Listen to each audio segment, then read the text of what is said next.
wabarakatuh. Perkenalkan, saya Suhardin, guru SMP Negeri 17 Kendari. Pada kesempatan ini, kita akan mempelajari penyebaran pada tanaman. Setiap jenis tanaman akan melakukan penyebaran di permukaan bumi. Tujuannya adalah untuk memenangkan kompetisi dan juga untuk melestarikan jenisnya. Bagaimana pola penyebaran tanaman di permukaan bumi? Kita akan mempelajarinya pada kesempatan ini. Selamat mengikuti. Yang pertama adalah hidrokori, perantaranya adalah air. Mengapa buah kelapa bisa mengapung dan tumbuh di seberang lautan? Hal ini disebabkan karena kulit luarnya licin dan berlignin, serabutnya tahan akan benturan, batok kelapanya keras dan kedap air, serta memiliki daging buah yang tebal. Itulah sebabnya embrionya sangat terlindungi. Yang uniknya, dia memiliki air dan udara untuk mengapung. Inilah uniknya sehingga kelapa tumbuh di seberang lautan. Yang kedua adalah anemokori. Penyebarannya dibantu oleh angin. Contoh tanamannya adalah bunga Kamboja.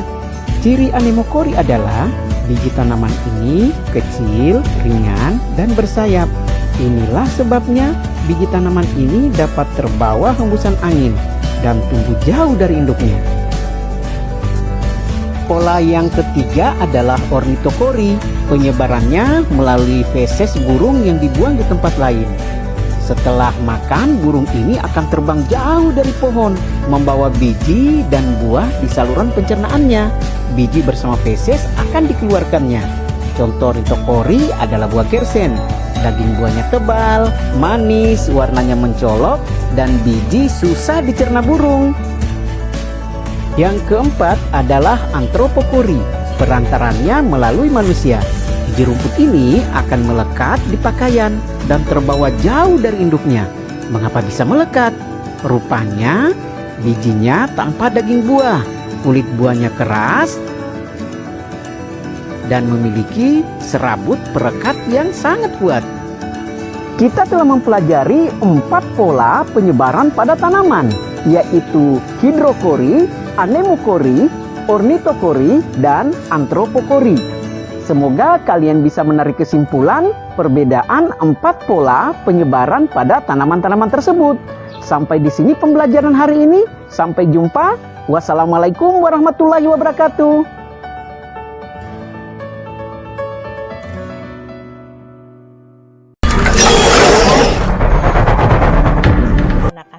Kenapa kita belajar menggambar ilustrasi? Untuk menarik perhatian pembaca, Bu, sama memudahkan orang lain memahami tulisan. Bagus. Apa yang bisa dihasilkan dari menggambar ilustrasi? Untuk cover buku, komik, poster, terus konten di sosial media, Bu. Mantul. Halo semua, selamat datang di pembelajaran seni budaya.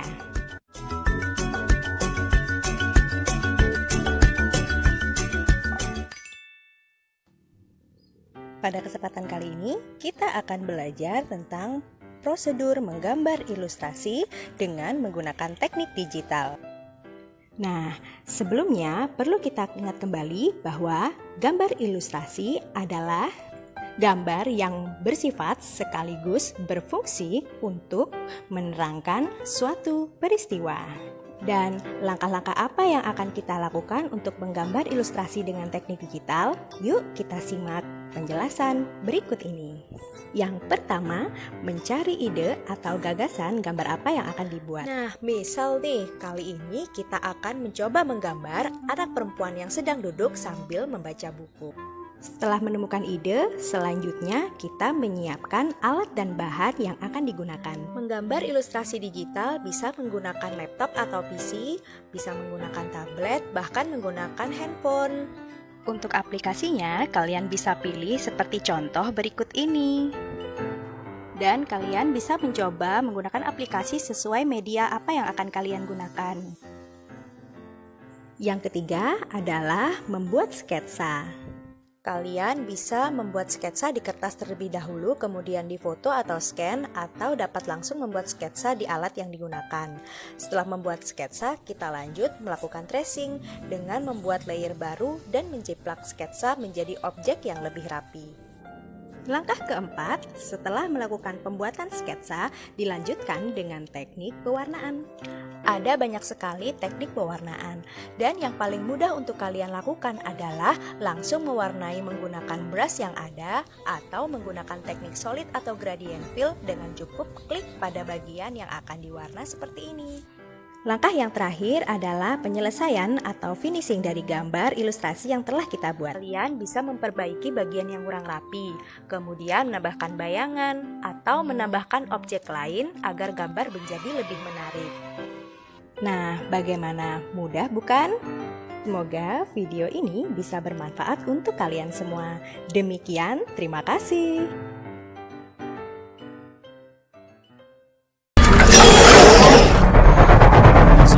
Saya Super Teacher akan membawa kalian untuk menonton MotoGP. Ayo ikuti Super Teacher.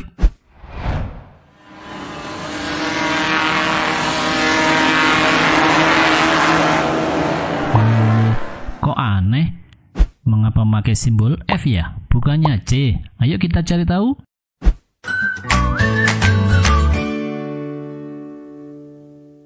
Assalamualaikum warahmatullahi wabarakatuh. Semangat pagi pelajar Indonesia. Bersama saya Pak Afif, guru SMP Al-Hikmah Surabaya. Kali ini kita akan belajar tentang suhu. Tujuan pembelajaran kita pada hari ini adalah... Lalu, suhu itu apa? Suhu adalah derajat panas atau dingin suatu benda yang dapat diukur dengan termometer. Anak-anak, tadi sudah dijelaskan bahwa skala termometer ada 4. Skala Celsius, Reaumur, Fahrenheit, dan Kelvin. Untuk Celsius, titik bawahnya 0 dan titik atasnya 100. Sedangkan skala Reaumur, titik bawahnya 0, titik atasnya 80. Skala Fahrenheit, titik bawahnya 32, titik atasnya 212. Dan yang terakhir, skala termometer Kelvin, titik bawahnya 273, sedangkan titik atasnya 373. Lalu, bagaimana kita membandingkan beberapa termometer yang ada? Caranya adalah dengan menggunakan persamaan berikut ini. T dikurangi titik bawah dibagi titik atas dikurangi titik bawahnya. Contohnya adalah persamaan yang sudah dikurangi titik bawah dan titik atasnya. Nah, pada persamaan tersebut dihasilkan C per 100 sama dengan R per 80 sama dengan F min 32 per 180 sama dengan K min 273 per 100. Kemudian kita sama-sama sederhanakan dengan dibagi 20. Hasilnya adalah menjadi persamaan perbandingan skala-skala pada termometer. Nah, kita sudah mendapatkan persamaan pada skala termometer. Mari kita masukkan 78 derajat Fahrenheit sama dengan berapa Celsius? Berikut perhitungannya.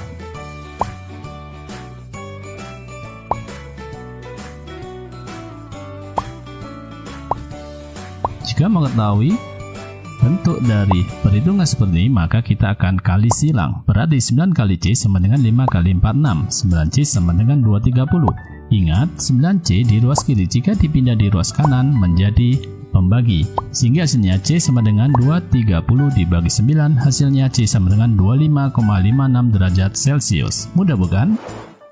Nah, mudah bukan belajar tentang suhu? Jika kalian ingin mengubah skala suhu ke skala suhu yang lain, bisa menggunakan persamaan berikut ini. Terima kasih. Wassalamualaikum warahmatullahi wabarakatuh.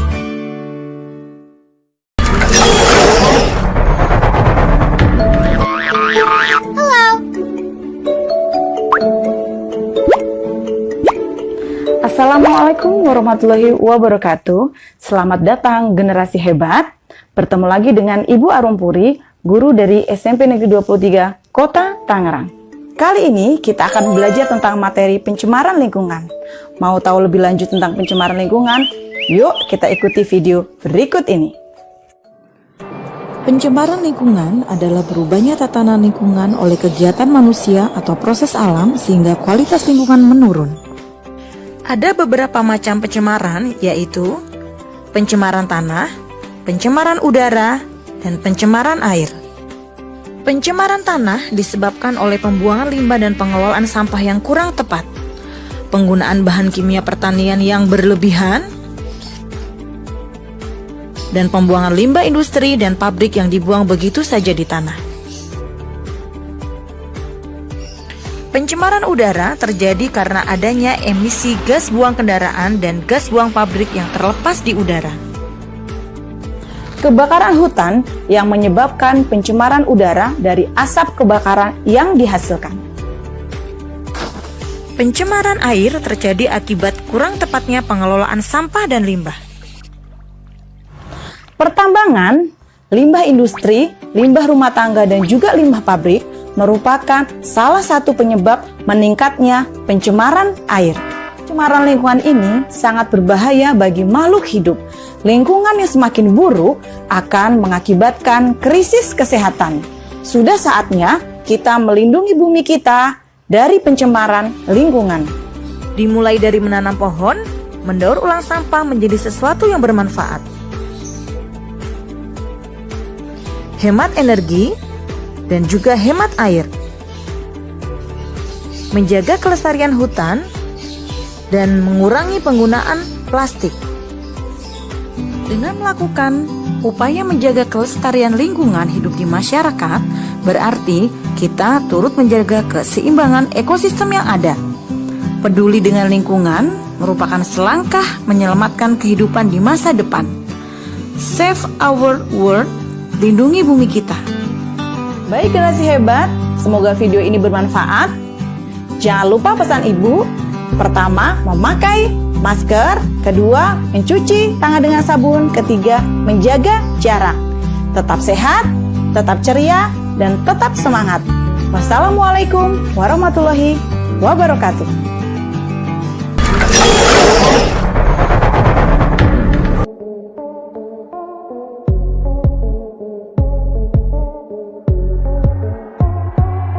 Assalamualaikum warahmatullahi wabarakatuh. Selamat pagi anak-anak bapak. Pagi yang cerah ini kita masih diberikan kesempatan untuk melakukan aktivitas olahraga kembali di jam mata pelajaran PJOK. Sekarang bagaimana kabarnya? Mudah-mudahan anak bapak dalam keadaan sehat walafiat. Sekarang kita akan masuk materi selanjutnya, yaitu tentang senam lantai.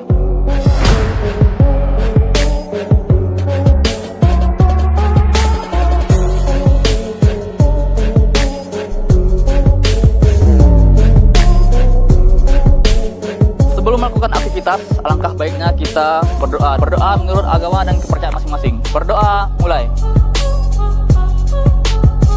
Oke, selesai. Seperti biasa, sebelum melakukan aktivitas fisik, kita harus melakukan peregangan dan pemanasan. Untuk apa?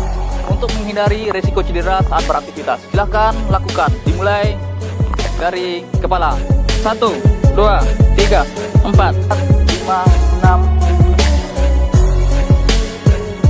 Oke anak-anak bapak, materi kita yang pertama adalah roll depan dengan awal sikap berdiri. Yang pertama adalah kaki dirapatkan. Setelah itu telapak tangan menghadap ke atas dan langsung menyentuh matras seperti yang ada di samping bapak. Tekukkan pinggang. Setelah posisi badan kita seperti ini, setelah itu dorong badan ke depan dan diakhiri dengan posisi jongkok dan berdiri. Yang kedua, roll belakang. Bisa dilihat di samping. Tekukkan lutut dan telapak tangan menghadap ke atas. Dorong badan ke belakang dan lakukan rolling belakang, diakhiri dengan sikap berdiri sempurna. Oke, materi yang ketiga, roll depan yang diawali dengan lompatan atau loncat harimau, dan kita memerlukan skala rincang seperti ini. Bisa menggunakan karton atau tumpukan bantal. Rekan bapak yang di samping akan mempraktekkan bagaimana caranya. Tegak lurus sempurna, kaki dirapatkan, lakukan lompatan yang diawali dengan daratan tangan. Setelah tangan mendarat di matras, tekukan tangan dan leher ditekukan. Lakukan rolling depan dengan posisi akhir sikap sempurna.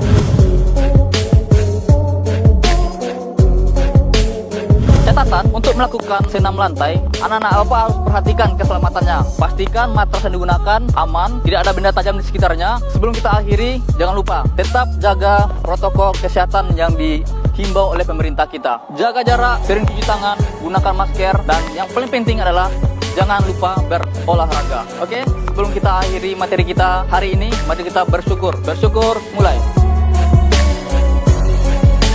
Oke, selesai. Sampai jumpa minggu depan. Ingat, jangan lupa berolahraga.